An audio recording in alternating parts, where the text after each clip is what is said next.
రాష్ట్రపతి గారి అపాయింట్మెంట్ కోరాం, ప్రధానమంత్రి అపాయింట్మెంట్ కోరాం, కేంద్ర మంత్రుల అపాయింట్మెంట్ కోరాం. ఈ హత్యా రాజకీయాలకు సంబంధించి నెల రోజులు అయినప్పటికీ కూడా కేవలం నెల రోజుల వ్యవధిలోనే 30 హత్యలు జరిగినాయి, 300 వైసీపీ కార్యకర్తల కుటుంబాల మీద దాడులు జరిగాయి. ఇవన్నీ వాళ్ళందరికీ తెలియజేస్తాము అని చెప్తున్నారు జగన్మోహన్ రెడ్డి గారు. ఇప్పుడు వైఎస్ జగన్మోహన్ రెడ్డి ఇటు చూడండి ఒకసారి, సైలెన్స్ ఉండాలి బాబాయ్, అయిపోయింది ఆగండి. ఈ పేపర్ ఒకసారి చూడండి, నువ్వు చెప్పిన దాన్ని చక్కని సందేశం ఇస్తాను నేను కూడా. క్షమించండి, నువ్వు అనేది మీరు అనాలి, ఒక్కోసారి వచ్చేస్తుంటే ప్రేమతో. కనబడుతుందా లేదా ఇదే?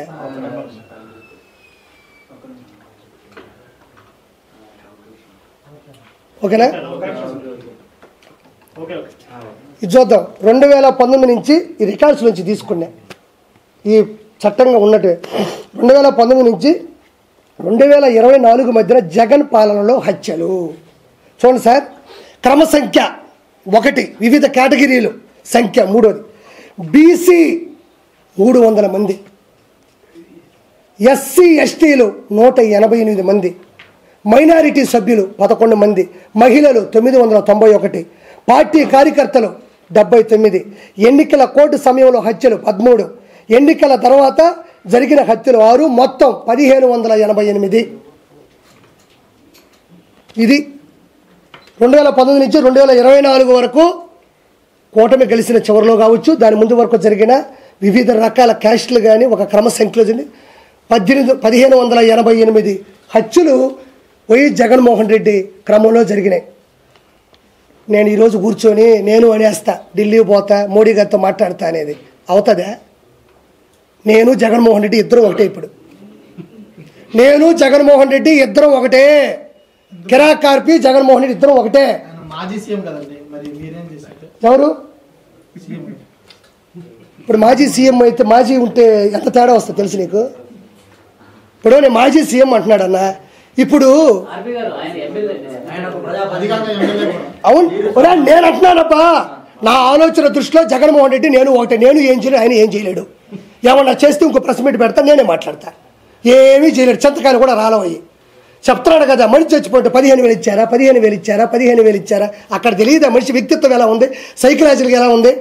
గుర్తుపెట్టుకో, ఇంకో 3-4 మంత్స్లో జగన్మోహన్ రెడ్డికి శస్త్రచికిత్స ఎర్రగడ్డలో కావాలి. ఇప్పుడు నుంచే టోకన్ తీసుకుంటే చాలా మంచిది, అందులో నో డౌట్. సీఎం పదవులుగా జగన్మోహన్ రెడ్డి గారికి ఎక్కడికైనా వెళ్ళాలన్నా పరదాలు కట్టుకుని అక్కడ చెట్లన్నీ నిర్మాణం చేశారు. నిన్న అదేం లేదు, మరి ఎలా వెళ్ళారు? ఏది నిన్న వినుకొని వెళ్ళారు కదా సార్. ఇప్పుడు పరదాల్లో లేవని ఎవరు చెప్పారు మీకు? పరదాల్లో లేకపోతే 10 మంది ప్రెస్ మీట్ పెట్టి మాట్లాడుతున్నప్పుడు మధ్యలో మాట్లాడితే తటకన కోపం ఎందుకు వస్తుంది? నీకు అది పరదాలు కాదా? 10 మంది ఉన్నారా ఇక్కడ? ఇదిగో ఇవన్నీ ఉండవు, ఇదిగో ఇక్కడ మాహా ఉందో, బిగ్ టీ ఉంది, TV5 ఉంది, ABN ఉంది. మీరు నాతో మాట్లాడుతూ ఉన్నారు, నేను గబగబ మీకు చెప్పేసి మీరు నన్ను ప్రశ్నించినప్పుడు నేను వెళ్ళిపోతే అది పరదాలు కాదా? పరదాల మాట బతకడం కాదా? అక్కడ పోయినాడు, ఏం మాట్లాడాలా? కాసేపు ఏడవాలి కదా, యాక్టింగ్ అన్నా చేయాలి కదా. పోయిన దానికని యాడ్ చేసినాడా?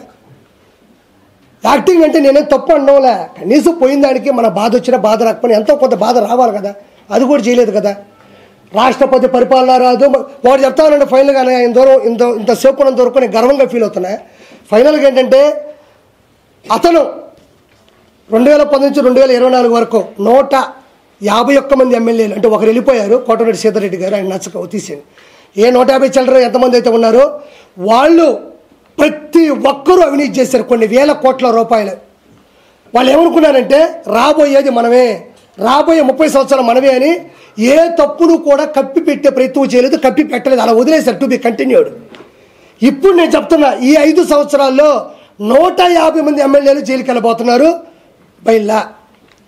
నాకు తెలుసు, నెల్లూరులో నేను చూశాను, యంగడగిరిలో చూసా, సూర్యాపేట చూసా, కోవూరు చూసా, కావలు చూసా, ఆత్మకూరు చూసా. 150 మంది వెళ్ళబోతూ ఉన్నారు. మీరు అడిగిన దానికి ఒకటే, ప్రతి ఒక్కరూ అవినీతి చేశారు. నాకా నేను ఎప్పుడు ఏది అనుకోలేదు, నేను జీవితంలో ఏది అనుకోను, అంటే పోతా ఉంటా. మొన్న చెప్పి వెంకటేశ్వర స్వామిని ఇంకోసారి చెప్పండి. నేను పవన్ కళ్యాణ్ గారికి థ్రెట్ ఉందని చెప్పి ఇంటెలిజెన్స్ బ్యూరో హెచ్చరించింది. మీరు ఇన్ని ఆరోపణలు చేస్తారు, మీకేమైనా థ్రెట్ వచ్చే అవకాశం ఉంది? నాకా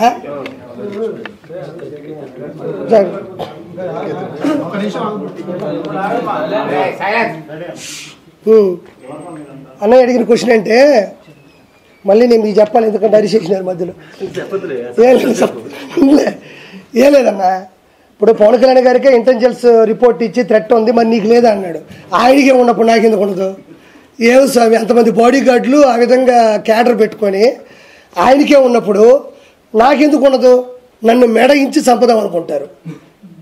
ఆ దైవ సంకల్పం నా సంకల్పం కాబట్టి బతుకున్నాను అంతే. ఇది 100% కరెక్ట్, అందులో నో డౌట్. సరే, లాస్ట్ గా నిన్న జగ్గిరెడ్డి గారు ఎక్కడెక్కడి నుంచో తిప్పుకొచ్చి చిరంజీవి గారి ఫ్యామిలీ కట్టించారు ఏదో సంగారెడ్డి నుంచి. ఏంటి ఎక్కడ ప్రపంచంలో ఏది జరిగినా అది చిరంజీవి గారి ఫ్యామిలీకి ఎందుకు తగిలిస్తారు? ఏముందలేండి, ఇప్పుడు ఒక మనిషి మీద ఇగో ఉండొచ్చు. ఇప్పుడు ఆయన పార్టీ పెట్టి వెళ్ళిపోయినా కూడా ఏమి అంత అజాత శత్రువుగానే ఉన్నాడు తప్ప ఎవరు మాట అనేది లేదు. కాబట్టి నా 4 మాటలు మాట్లాడితే తగిలిస్తే బాగుంటుందని ఉద్దేశం. పోసాన గారికి చిరంజీవి గారికి ఏం సంబంధం? శ్రీరెడ్డి చిరంజీవి గారికి ఏం సంబంధం? అనవసరమైన సంబంధాలన్నీ ఆడాడే జరుగుతుంటాయి. బీఆర్ఎస్కి టీడీపీ, మన బీఆర్ఎస్కి వైఎస్ఆర్సీపీకి ఏం సంబంధం?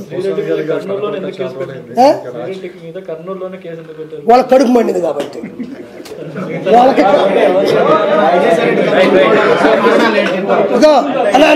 చివరిగా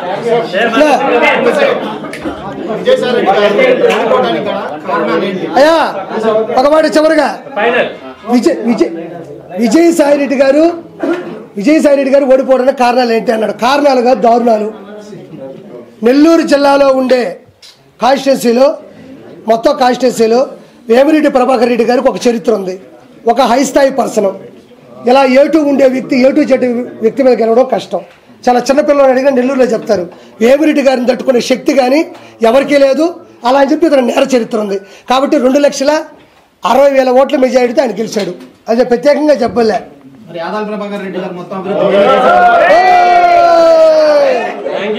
జై టీడీపీ.